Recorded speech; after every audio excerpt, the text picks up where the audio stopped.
on va faire le tour de la visite de bureau. Vous vous présentez d'abord, c'est vraiment chemin. Est-ce que votre bureau? Moi, je m'appelle Asnat. Okay. Je suis assistante à Workspace, assistante de direction à Workspace.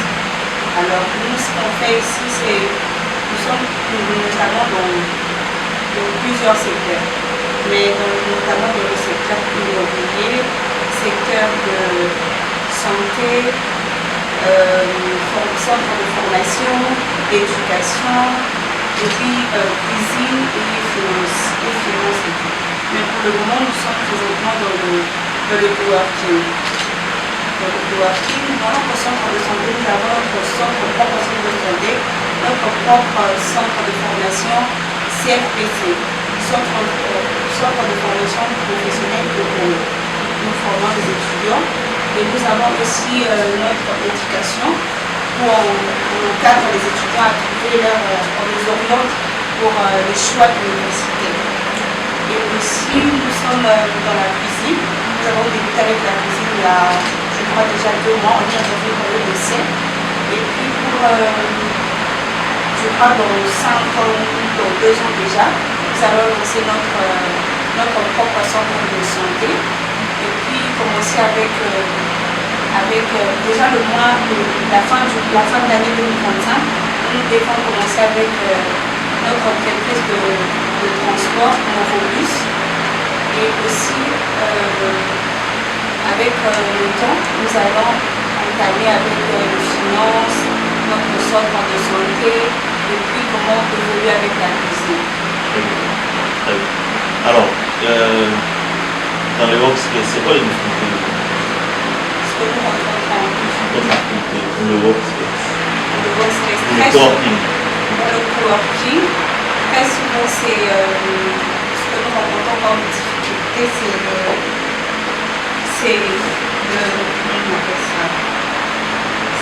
avec les exigences de l'État.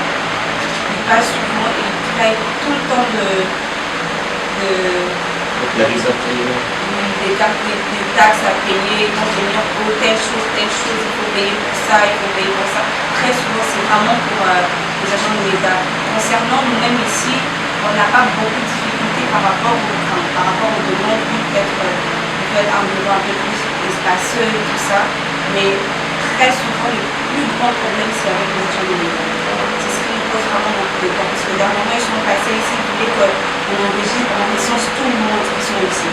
Parce qu'il y a des entreprises qui n'ont peut-être pas les documents qui correspondent exactement à ce que les agents de la DGI demandent ou ce que l'État demande.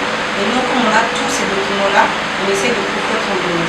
Mais ça, ils se demandent à ce qu'on recense tout le monde, qu'on déclare aussi tout le monde avec les paiements des hyper. C'est ce qui nous pose un peu de problème. C'est vraiment les agents de l'État et l'État. Vous avez combien de bureaux ici? Ici, nous avons 20 bureaux. 20 bureaux et 20 entreprises. 20 entreprises différentes. Et nous avons aussi 3 salles de formation.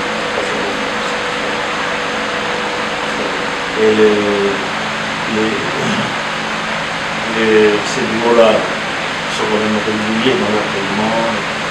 C'est souvent la fois dernière, quand j'étais venu visiter un magasin, il y avait des petits soucis avec d'autres qui venaient, ils ne payent pas et puis ils disparaissent. Oui, c'est vrai.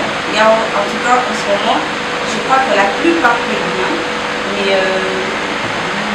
mais ce genre de situation ne manque pas. Il y a ce moment-là aussi, ceux-là qui viennent, ils vont payer peut-être un mois après, ils ne payent pas. Ça ne t'empêche pas d'avoir 2 chaises. Non, c'est pas.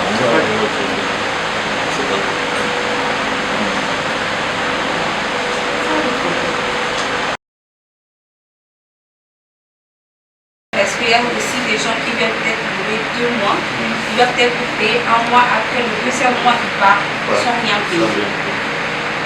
Quelles sont les dispositions que vous avez? Mais quelles sont les dispositions que vous avez? Alors nous avons décidé de faire le paiement anticipé, de façon à ce qu'ils payent avant de consommer le mois. Au début, quand vous arrivez, vous payez peut-être un mois anticipé et un mois de consommer. Et avant d'entamer un payez d'abord, après vous entamez un autre mois. Donc c'est comme ça que nous avons essayé un peu de stabiliser les choses par rapport aux gens qui viennent et qui partent. Mais quand ils payent pas, c'est quoi les discussions La plupart du cas, quand ils partent, ils abandonnent leurs affaires.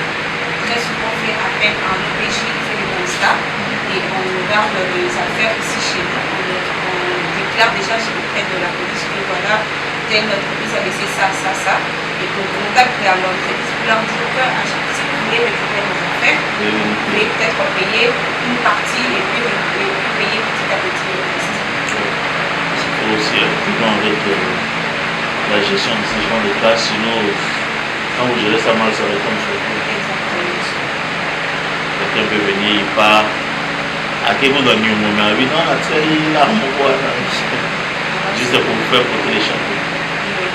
On a eu à faire ça avec la police de Lille, voilà, ici à côté.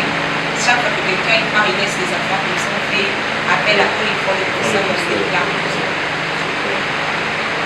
Non, ça va, je suis ravi de constater que ça l'entreprise est devenue de plus en plus.